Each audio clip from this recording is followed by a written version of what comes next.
people in Parliament here was saying that we have to take this seriously and have some contingency plans in case there is.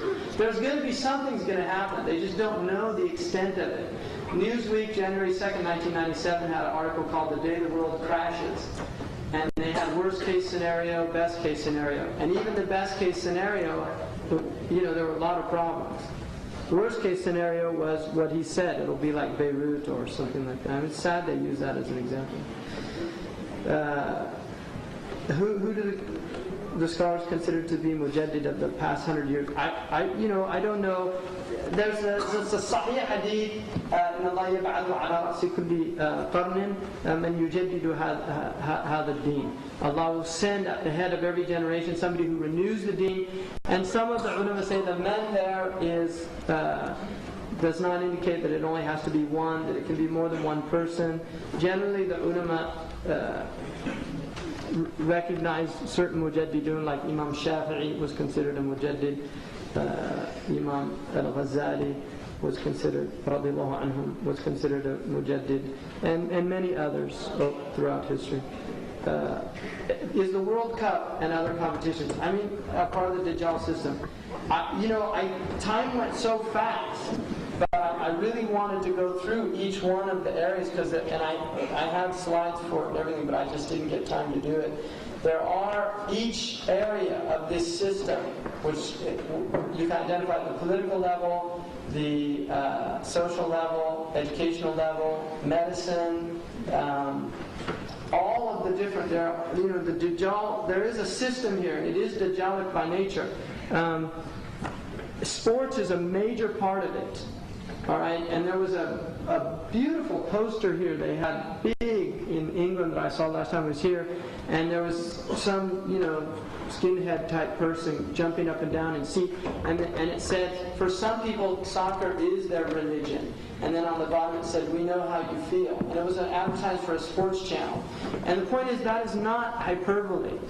For some people, soccer is their religion. It is a religion. And they go to it like they would go to church.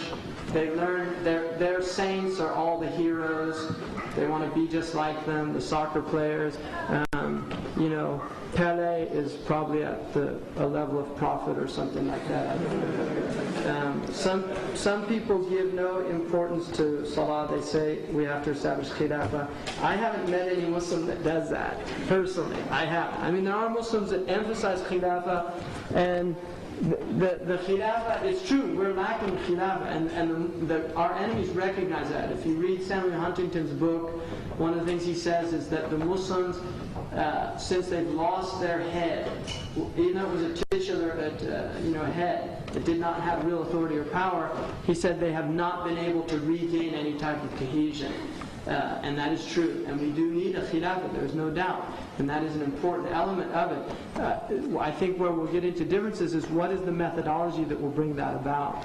And certainly the hadith, which indicate the khilafah would remain on Minhaj al-Nubuwwah for 30 years, is a sound hadith. And then it would become kings fighting for it. And then it would become tyrants. And then it would go back to the Minhaj al-Nubuwwah. The vast majority of scholars indicate that that would be at the time of the Mahdi. And I would not be surprised if that's very close. I think that is going to happen, and it might happen in our lifetimes, Allahu Alam, if Allah gives us a long life.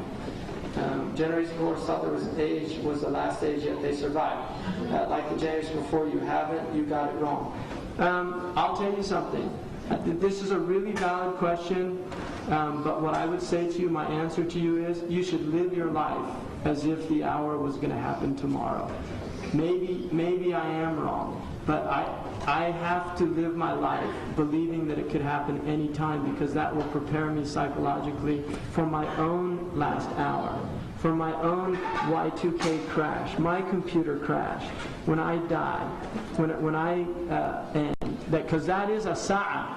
Sa'a in Arabic, there's three meanings. The sa'a, as-sughra, wusta, wal-kubra. Sa'a as-sughra is each one of our death, the lesser sa'a. The middle sa'a is our generation. In this room, within 100 years, everybody in this room will be dead. We'll all be dead. And that is a qiyamah for this generation. and then the Sa'ad Kubra is where the whole earth comes to an end. So it is true, but I'll tell you, the Sahaba, there was a time when the Prophet ﷺ was describing the Dajjal, and they heard some rustling in the bushes, in the Nakhil. They thought it was the Dajjal. And the point that the Muhaddithin say about is the Prophet ﷺ gave them a sense of the immediacy of the hour. And the Quran says that many times. اقتربت الساعة وانشق القمر. The Sa'ah has drawn near. وما يدرك لعل الساعة قريب. What will convey to you, maybe the Sa'ah is coming close. And it says that the kuffar, that they يستعجلونها, they laugh about it and say, come on, let's see the last hour. And the mu'minun, the believers, مشفقون منها, they're afraid of it.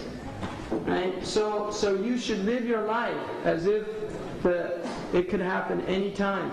The Prophet ﷺ said the hour will come and people are buying and selling in the marketplaces. It just comes on them. And then the hadith that gives you hope is the hadith إن وقعت على أحدكم الساعة وبيده فسيلة إن استطاع أن يغرسها فليغرسها. If the hour comes and in one of your hands is a palm sprout, then, and he's able to finish planting it before the hour comes, let him finish planting it. So we have to get on with our lives and get on, but at the same time we have to prepare and not be fools. And the Prophet ﷺ was somebody who kept in his house provision for a year. One of the things Yusuf ﷺ told the Egyptian was to prepare for 7 years of famine. Sanctions for the Muslims, if we were following the Sunnah, really. And they couldn't have, sanctions wouldn't harm us. And also the mu'min eats from 1 intestine, and the kafir eats from 7 intestines. The Muslims fast 1 month out of the year. They can deal with these type things. In the history, and I'll tell you something about Iraq, in the Sahih of Imam Muslim, one of the signs of right before the Mahdi is Iraq is sanctioned. It's in Sahih Muslim. Iraq is sanctioned, and the wheat is not able to get to it, nor any money. And after that, Sudan or Egypt, Mosul, which includes Sudan, and then Syria, Sham, and then يظهر فيكم خليفة يحثو المال حثوة. Then the Mahdi comes, a Khalifa, who the ulama interpret to be a Mahdi, and he disperses wealth. Another sign is the Iraq. The Furat River will begin to become dry. And this is happening because Turkey now is beginning to divert the water, and the water tables and the Furat. It's a sign of the end of time.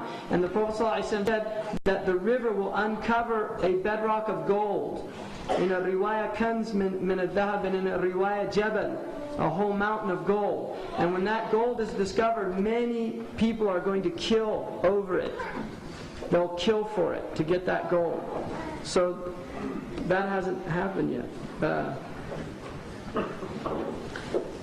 In your talk you mentioned the hadith indicate end of the world very close. Does that mean that Allah's deen will not prevail? No, that's my point. I didn't get to that part, which is an important part, which is that it does prevail, and that the Dajjal, when he comes at the head of a global type of government, and he travels through the earth. It says in the hadith that he'll cross the ocean 3 times in a day. In one day. In one day, 3 times. Like the Concorde now, you get 3 flights a day there. And the other thing that he will enter into every city. He doesn't go to little villages. He enters into cities. And which is part of the urbanization